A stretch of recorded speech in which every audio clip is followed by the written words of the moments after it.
শ্রীমদ্ ভাগবত গীতা অনুবাদ স্বামী রামসুখ দাস। পঞ্চম অধ্যায় কর্ম সন্ন্যাস যোগ।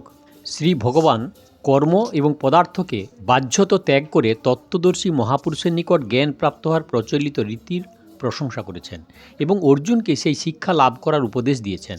তত্ত্বজ্ঞান প্রাপ্তির এই রীতিকে কর্ম ত্যাগ করে নির্জনে থেকে পরমাত্মা তত্ত্বের মনন করার প্রয়োজন।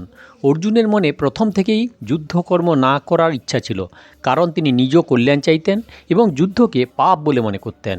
তাই অর্জুন মনে করলেন যে ভগবান আমাকে এইরূপ কর্ম স্বরূপত বর্জন করে জ্ঞান প্রাপ্তির জন্য সাধন ভজন করতে বলছেন।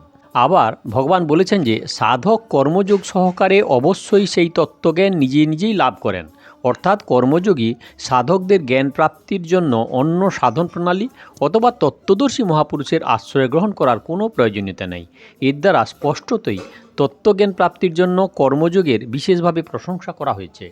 এই রূপে জ্ঞান প্রাপ্তির প্রচলিত রীতির প্রশংসা শুনতে পান এবং নিজের জ্ঞান প্রাপ্তির জন্য বিশেষ উপদেশটি মেনে নেন। আবার কর্মযোগেরও প্রশংসা শোনেন। ভগবান অর্জুনকে কর্মযোগের বিধিতে যুদ্ধ করার আদেশ দিলেন। এইভাবে জ্ঞানযোগ এবং কর্মযোগ উভয়ের প্রশংসা শুনে এবং দুটির জন্যই উপদেশ পেয়ে অর্জুন স্থির থাকতে পারছিলেন না যে এই দুটির মধ্যে কোন সাধনটি তার পক্ষে শ্রেষ্ঠ। তাই এটি স্থির করার জন্য অর্জুন ভগবানকে জিজ্ঞাসা করলেন। পঞ্চম অধ্যায়ের প্রথম শ্লোক। সন্ন্যাসং কর্মণাং কৃষ্ণ পুনর্যোগং চ সংশোষি যচ্ছ্রেয় এতয়েরেকং তম্মে ব্রূহি সুনিশ্চিতম। অর্জুন বললেন, হে কৃষ্ণ, আপনি স্বরূপত কর্মত্যাগ করতে বলেছেন, আবার কর্মযোগেরও প্রশংসা করেছেন। সুতরাং এই দুই সাধনের মধ্যে যেটি নিশ্চিতভাবে কল্যাণকারী আমাকে সেটি বলে দিন। ব্যাখ্যা। সন্ন্যাসাং কর্মণাং কৃষ্ণ।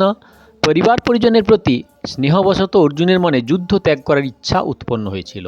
এর সমর্থনে অর্জুন প্রথম অধ্যায়ে অনেক তর্ক করেছেন এবং বহু যুক্তি দেখিয়েছেন। তিনি যুদ্ধ করাকে পাপ বলে অভিহিত করেছেন। অর্জুন যুদ্ধ করা অপেক্ষা ভিক্ষান্নে জীবন নির্বাহ করাও শ্রেষ্ঠ বলে মনে করেন এবং তিনি ভগবানকে নিশ্চিতভাবে স্পষ্ট ভাষায় জানিয়ে দিয়েছিলেন যে কোনো পরিস্থিতিতেই তিনি যুদ্ধ করবেন না। শ্রোতা প্রায়শ বক্তার শব্দগুলির অর্থ নিজ চিন্তা অনুযায়ী করে থাকেন।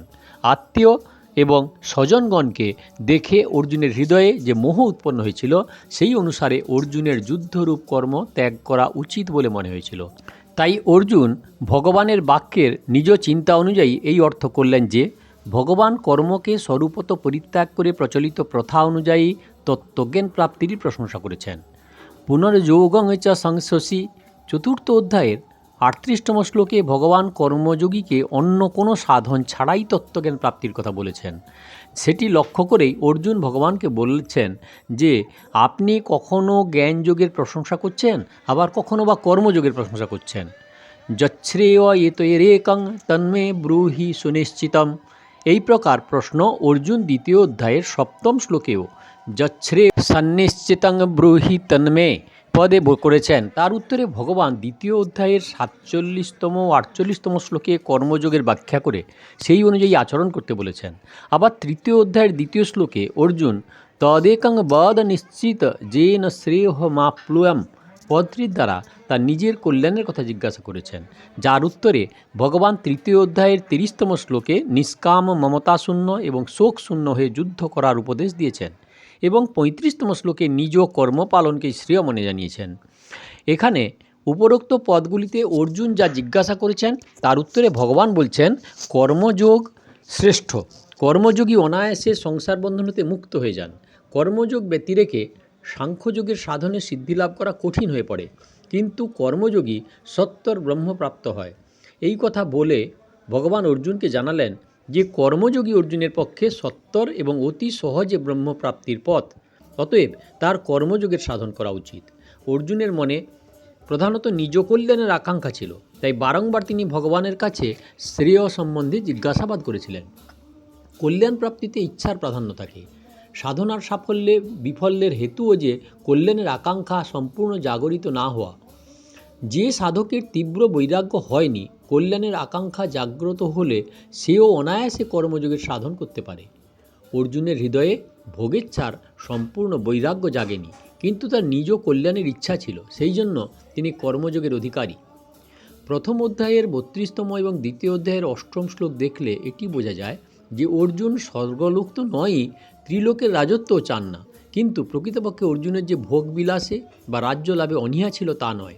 তার বক্তব্য ছিল এই যে যুদ্ধে কুটুম্বদের বধ করে তিনি বিজয়ী হয়ে রাজ্য লাভ করতে চাননি। অর্থাৎ স্বজনদের বধ না করে যদি রাজ্য লাভ করা সম্ভব হয় তাহলে তিনি তাতে রাজি আছেন। দ্বিতীয় অধ্যায়ের ৫ম শ্লোকে অর্জুন সেই কথাই বলেছেন যে গুরুজনদের বধ করে রাজ্যভোগ করা উচিত নয়। এতে পরিস্ফুট হয় যে গুরুজন বধ ব্যতি রেখে যদি রাজ্য লাভ হয় তাতে তবে তা স্বীকার্য। দ্বিতীয় অধ্যায়ের ৬ষ্ঠ শ্লোকে অর্জুন বলেছেন, কে জিতবে তা আমরা জানি না এবং ওদের হত্যা করে আমার বাঁচবার আকাঙ্ক্ষা নেই। অর্থাৎ যদি অর্জুনের পক্ষের বিজয় নিশ্চিত বলে মনে হয় এবং ওদের না মেরে রাজ্য লাভ করা যায় তাহলে অর্জুন রাজ্য গ্রহণে প্রস্তুত।